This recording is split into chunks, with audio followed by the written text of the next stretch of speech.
Hey, brothers and sisters from the Starknet ecosystem, welcome to the Star Cafe, a virtual cafe where you'll enjoy some good quality content about Starknet, brought to you by Nurstar, your personal Stark barista. Today, I'm preparing a cup of coffee for Antyiro, a very talented dev who's very active in the Starknet scene and is been working on Checkpoint, a library for indexing data from Starknet and making this data accessible through GraphQL. As you can see, today we are on Zoom rather than Twitter Spaces, as our guest will share his screen with us. However, let's welcome him. Hello Antyiro, how is it going? Hey everyone, my name is Antyro and I'm here to present you Checkpoint, yes. Very good, really looking forward to your presentation. And may I ask you for a brief introduction about yourself, and after that you could continue with a general explanation about Checkpoint and about the role and the importance of data indexing libraries in general, and also in relation to Starknet. So please go ahead. Yes, so my name is Antyiro. I'm working for Snapshots. So the tool I'm going to present you today is Checkpoint, a tool from Snapshot. I previously I am a Web3 dev since 3 years now, and indexing data for 2 years. I started on Ethereum, on Ether, and on Avalanche with Pangolin, the DEX on Avalanche. So I was indexing data initially with the graph. And then I started indexing data first on Starknet with the SeedSwap AMM. So it's an AMM on Starknet. It's one AMM that started using Checkpoint, one of the first, and it was like 6 months ago, because Checkpoint launched around like 1 year ago, but it was used first internally for Snapshot, and now it's used. It's a public good and open source, so everyone can contribute to it. So basically the last 6 months I started indexing data with the SeedSwap. So the whole AMM, I indexed the whole AMM. You can check on seedswap.info. And then at Tel Aviv, I met the incredible team of Snapshot, and I decided to join the adventure, and I'm now a Starknet DevRel for Snapshot, and I'm working actually on Checkpoint more actively than So today I wanted to present you Checkpoints and show you a specific use case by indexing NFTs holders on Starknet. So am I sharing my screen correctly right now, Nostar? Yeah, actually, I'm seeing myself, so maybe you're not doing it properly, because I'm seeing basically a mirroring of my avatar. Let me check, because I'm only seeing. Maybe you chose. Okay. That's why. Yeah, okay. Okay. Okay, Yeah, please feel free to show us how Checkpoint works in practice. First of all, Checkpoint is really easy to use, so don't worry. This is not really technical. It's not rocket science. Of course, it's Starknet, so it's low level. But I like to say that Checkpoint is sufficiently low level. With my experience with the graph and Checkpoint, what I liked at first with Checkpoint is that you have anything you can do with the graph, but because it's new, you can understand properly what's indexing and how it's done, and like the mechanics behind it. So it's really cool. So don't worry, I will explain you everything, and by the end of this tutorial, you'll be able to index data on Starknet. So sorry if there's some noise around me. I mean, no worries. So basically, how Checkpoint works. So Checkpoint is really simple. You just need to tell the Checkpoint which contracts you want to index. So you just need to refer to the contract address and tell him which events you want to index. And what will happen is that Checkpoint will go block by block since the block you decided, and check if the contract you referenced emitted an event, and if this event was referenced by you. And if so, he will send you all the data needed of that event. So as the block receipt with containing block number, block hash, and data around blocks. Transaction receipt, same like transaction hash and all. And the event receipt, of course, containing the event data. So, and if you want, you can also reference global events. What's that? Global events are like, you don't need to reference a smart contract directly. You just reference an event, and it will do the same process, but he will check all the events on the blockchain starting from the block you reference, and if the block if the event is triggered, then it will send you the same data in a function. For now, it's maybe difficult to understand it, so I will do a demonstration for you guys to understand how it works. I propose you guys to use the tutorial episode, because this tutorial covers all the basics from scratch, step by step. There are 9 steps to index data. By the end of this tutorial, you'll be able to index data easily with Checkpoint. For that, I will also use a repository that I published on Checkpoint Labs. So you can go here on workshop, and there is the NFT API repository with the whole project of the workshop working with the README and all, so you can follow along. So basically, what you need to do first is simply init npm project, or using Yarn, you just need to initiate a project. Then, when you have the project, you need to install the dependencies, the library of Checkpoint. So just by running this command, I already did it, so I will just yarn, so everything is installed. And after that, you'll see that in this repository, you have a project structure that's common for each Checkpoint project. So you need a config.json, an index.ts, a schema.graphql, and the writers. This is the minimal config for Checkpoint to work. What those files are about? First of all, the config.json. It's the configuration of your project. It's like the tower control of your project. So there, you just need to reference a node endpoint. So this is, you don't need to care a lot about it. You can use the one in the repository, which is working correctly. If you want a better one, you can go on Antyiro or Alchemy or Chainstack to generate another one. It's just a key to access data on Starknet.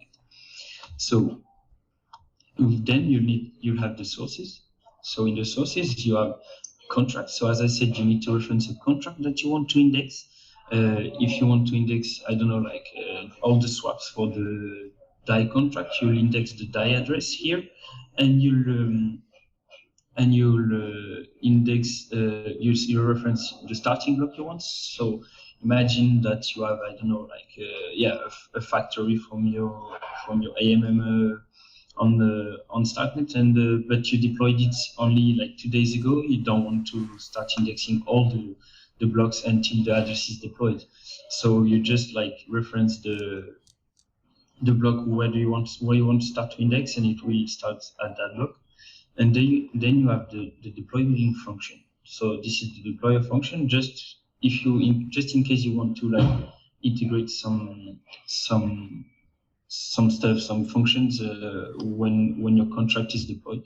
It works with the same process as the others that I will explain later. So you have also the events that you will need to reference from that contract that you want to track. So for example, here in the example of the Checkpoint template, it was new post. So the name of the event was new post. So every time the contract that will be starting from this block and passing each block, every time this contract emitted the event new post, it will redirect to the handler function under new posts. So this is your config.json, a minimalist config.json to index all the event new posts from this contract address. So here is your config.json. but the writers needs to be written somewhere, the handle functions. So you go on the writers, you see, let me check, yeah. So if you are indexing, if you want then to redirect the people to your function and manipulate the data is respectively event, block, and transaction. I will explain you why MySQL is there after. So whenever the new posts event is emitted and parsed in the blockchain with checkpoint, it will redirect you directly to handle new post in your writers with all the data associated to the events. So if this, for example, event is an object that gets like, for example, we're going to use a transaction. For example, if you want your new posts, if you want like to then index the data and store the data in your database, you then need to get like, for example, transaction hash, which is a good ID for the post transaction that you can choose. Then you can see that the object TX got data about transaction, and you can see that, for example, the block object got data about the blocks name, like for example block number and all. So here the handle functions you can manipulate them. I will go more deeper after on how to use them, but yeah, basically the handle functions are the functions associated to the events where they are redirected, so you can manipulate the data. But the data, then you want to store it, because each time you get a new post, you want to store this data. For that, you need a schema.graphql, which is the schema of your database, like of the entities you want to store. So for example, if in your schema.graphql you have this type post containing the ID and the author and the created add block entity, then when you launch checkpoints, it will automatically create a database and store those data in your database.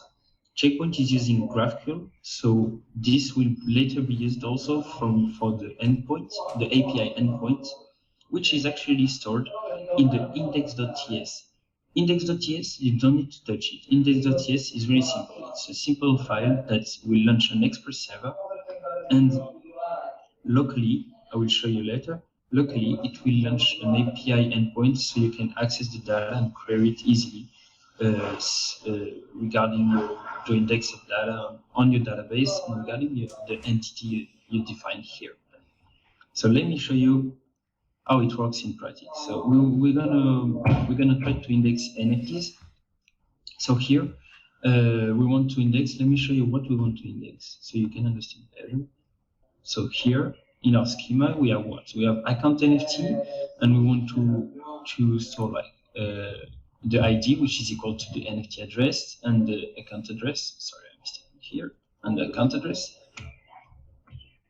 Then you have accounts, which is the account that has the NFT, so it's only the account address, the collection, which redirects to the entity NFT collection, which got the ID of the NFT he got, the name, the symbol, and the total supply. And then you have the token ID, the balance, so how many he have of that NFT, the name, and the last time he received it or sent it, like, because this will track like the NFT entering this account and going out of this account. And then you have the transaction that modified this entry. So this is correlated. So this is what we want to index in our example. Nostar, can you hear me correctly still? Yes, I can. Yeah, I heard everything perfectly. Okay, great. Just to check. So here you can see that we have the same. We have a config. So here we want to index global events. So it's a little bit different. Well, what happened is that the network URL is the same. As you see, even myself, I use the template one. Then you can use. I set up this starting block because I know that on Starknet the first blocks didn't have any ERC7 20 transactions. But then I reference something different, which is global events. Global events are, as I said, events globally, like events that are emitted a lot of contracts that I want to index. So for example, here I don't want to index one collection, so I want to reference the ERC, the contract address of I don't know, like CryptoPunks. I want to index all the NFTs. So I won't reference any contract address and choose global events. Then here we have our index, so our server that will be launching on localhost port 3000. We'll see that later, where you can see the checkpoint starts and all. Then we have our writers. This is where magic happens. Our writers basically, so I created the handle transfer function. You can see here in the config, handle transfer. So every time the transfer function the transfer event is detected on the Starknet blockchain, it will redirect to handle transfer with the data provided here.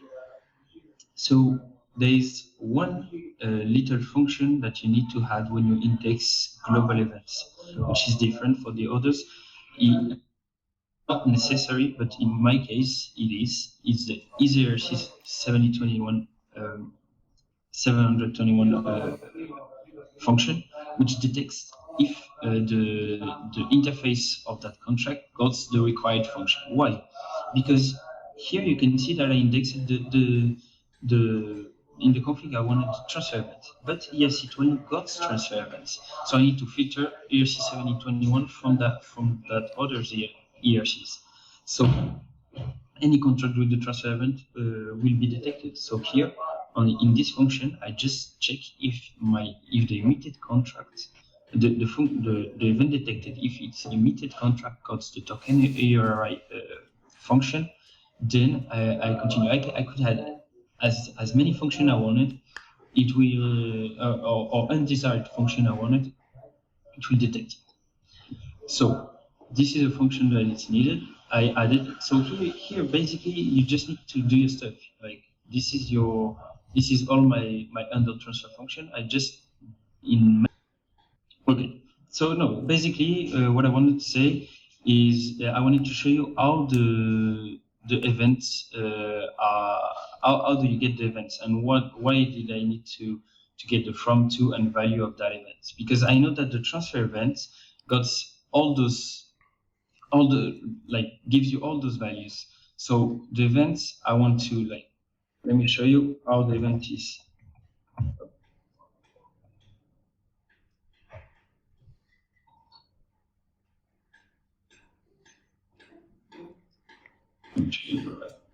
Object. So you know that the transfer event got the from, to, and value.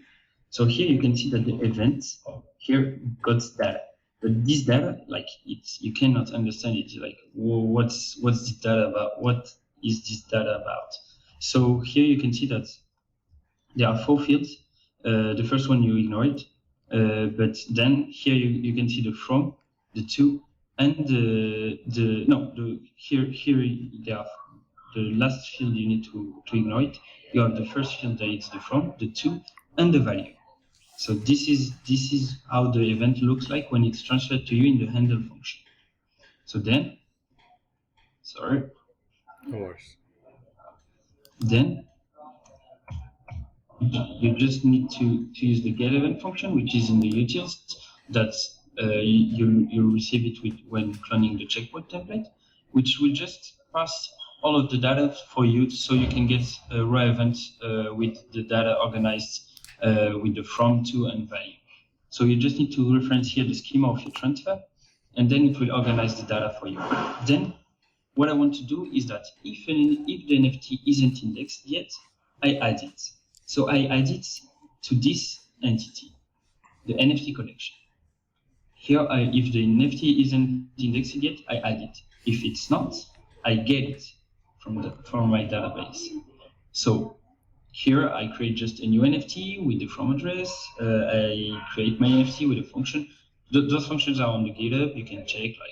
I created the NFT by doing some view calls to get the symbol, the name based on the NFT address. Also, I had to do that calls. I had to reference the ABI that I referenced in my sources. And then what I did here, you can see, like, for example, to check if the NFT existed, I try to load it from the database. So Checkpoint works. You can use Postgres and you can also use MySQL. We will add a new update so you can like smoothly use any database you want by integrating our ORM. So basically here you just need to do some requests on your database. So you need to work with your database to withdraw the indexed data or to store the indexed data. And then GraphQL will get it through your entities. So yeah, basically you just create your NFT or you load it if it exists. Then what I wanted to do in this project, if the accounts aren't indexed yet, I need to add them, and else I load them. Same process. So I know that there is a from account and a to accounts in the transfer event. So so I will do then some, like here for example, if I don't know, like I have John and Mary, and John transfer one CryptoPunk to Mary, I will need to do -1 to John holdings and +1 to Mary's holdings. So then I just need like to manipulate my data here, updating the balances from the from account and the to account and the last modified, as I said, and the last takes for modifications. You can put whatever you want. If you just want to just store them in a, I don't know, in a JSON file, you can do whatever you want. That's the cool part of Checkpoint. Basically, once you have the events, the transaction, and the blocks and the block data, you can do whatever you want with that data. In my case, I decided to do that process and then store the indexed accounts and the updated accounts with the new balances, and if there are new, I add them to my database now. And this gives me something like that. I'm going to show you. I go to localhost. Here you can see that I have an endpoint that started on localhost, where I can query my NFTs. So here from block 100, I can see that I already queried three accounts with the IDs. I can show you more of that, like for example, name, symbol. For example, here we can see that, let me check, I'm gonna add the account here. That the account 0, because it's the 0 got the Oasis NFT with the symbol Oasis.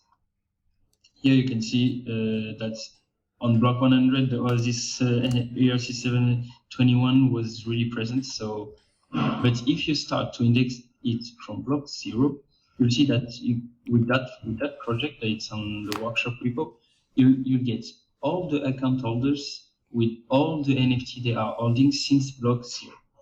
And this is really, really, really interesting because you can do a lot with Checkpoint. You can do, I don't know, like you can do, for example, dashboards for AMM. You can do indexing, I don't know, wallets for like the bank. You can do trading bots. You can do stop loss, take profit bots. You can do arbitrage. Like you just need to reference whatever contract you want and whatever event you want, and you can manipulate the blockchain data however you want. And right now we are only supporting Starknet, but soon we'll be supporting Ethereum and any EVM machine. So this is just the beginning of Checkpoint, because we're taking back the projects. Now we integrate a lot of tooling. There is an ORM coming, as I said, and an hosted service. Because one problem of indexing is, of course, that you need to, like right now I'm doing it locally with my database running on the background. But if I wanted to do that, to export that, I will have a good infra, so the hosted service will manage that for you. And yeah, we are preparing a lot of great stuff. So don't hesitate. We have a Telegram group. We have the Discord coming soon. We have the website, we have everything, we have documentation, tutorials coming. Don't hesitate to reach me if you need something, any help about how to index data on Checkpoint. And you can check this repository and many others on the Checkpoint GitHub also. So yeah, this was a quick demo on how to index down checkpoints. Yeah, that's all my stuff. Thanks a lot, Antyro, for this wonderful demonstration on how checkpoint works. I'm sure many devs will find this video very useful. And you already mentioned where the devs can contact you and where devs can find this documentation. So go straight to the Checkpoint website or just to the Checkpoint's Twitter account, and you will find all the info you need. Or in case you have some troubles at reaching the checkpoint guys, just DM Antyro or myself, and I'll put you through him. Yes. And yeah, so I think we have to close the Star Cafe for today because we only had half an hour to record this Zoom call because we don't have the premium Zoom program membership. Sorry, so we need to close it now before it stops. Okay. And yeah, thanks a lot, Antyro, for coming to this special edition of the Star Cafe. Thanks a lot. Thank you, Nosa, for the opportunity. Thank you. Thanks. It's been a pleasure. So guys, thanks a lot for watching this video, and see you on the next episode of the Star Cafe. Bye bye. Bye guys. Bye bye.